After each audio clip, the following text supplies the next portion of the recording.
So Ken, you and I, prior to this business, have been business owners with other entities, and to some extent, we've had success and failure as well. One of the places that I failed miserably was my very first time as a business owner.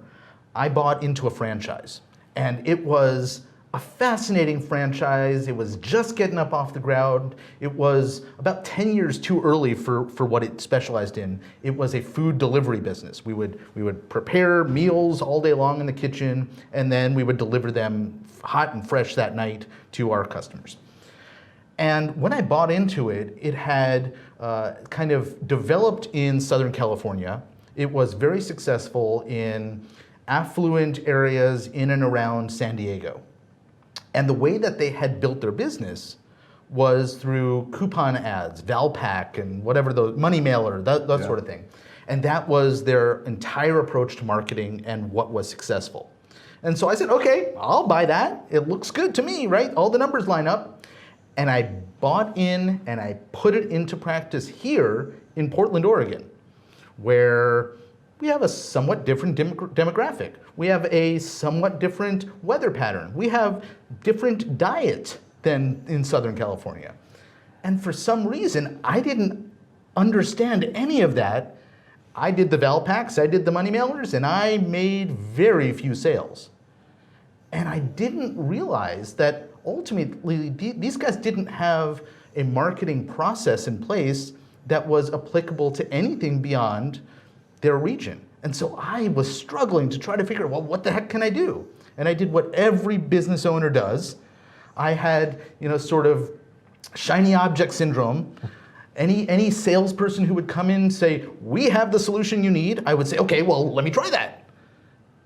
Very little of it worked. In fact, I don't think any of it ultimately worked. But I tried it over and over and over again until, and you know the story, I ended up declaring bankruptcy because I just kept putting more and more of my personal money into that business, and it failed completely.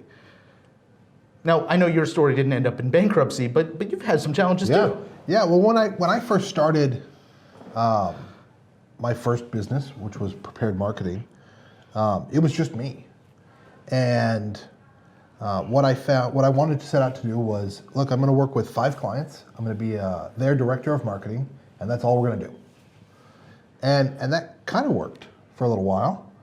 And then I realized you have to actually keep selling new people, because if you grow people to a certain size that they need to hire someone internally, they don't keep hiring you. And so I, after about a year, found myself in a position where I had to rebuild the entire business and thus the business model. And we went to the agency model. And then about 2 years later after that, we went to a hybrid model. And then 2 years after that, we went to another model. And it wasn't until I really kind of stumbled upon this idea of saying, look, we're going to grow through partnerships, that things actually started to get on track. Until we grew and grew and grew, and we were doing very, very well. We had 10 employees at the time. We had multiple partners doing multiple things, and it all kind of fell apart. And it fell apart because we didn't have enough systems in place. And we, in trying to move too quickly, and didn't have enough operational control to hold the business together. And so while my biggest concern was always, well, how do I keep sales and fulfillment liking each other?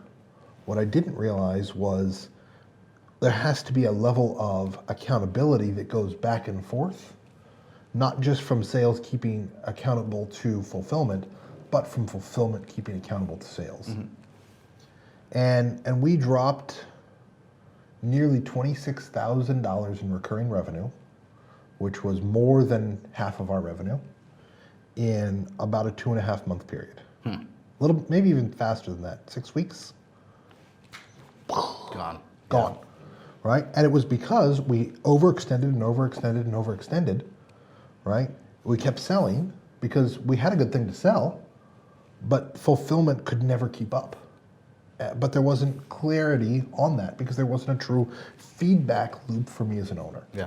And so what I had to do is we had to shrink back down, right? And we've had to start to grow back up again. And we're getting close to the level that we were, but we're doing it now with half the staff because we're working with much more accountability and we're working much more intelligently and much more narrow.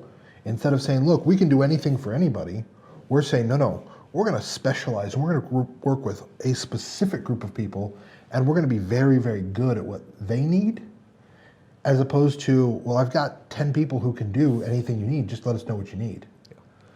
And I think that was a big change. And the other change that I think we've really made over the past 2 years, you and I, is we've worked so that everything has become a system. We have stopped saying, hey, look, we're going to one-off this and one-off that, and you're going to take care of it, or I'm going to take care of it, or Cosmo's going to take care of it, or someone else is.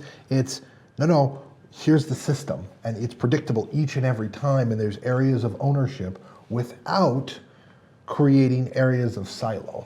Yeah. Right? And I think that that's really what's been driving a lot of the success, and I think for most of our clientele, that's what also drives their success, is clear systems.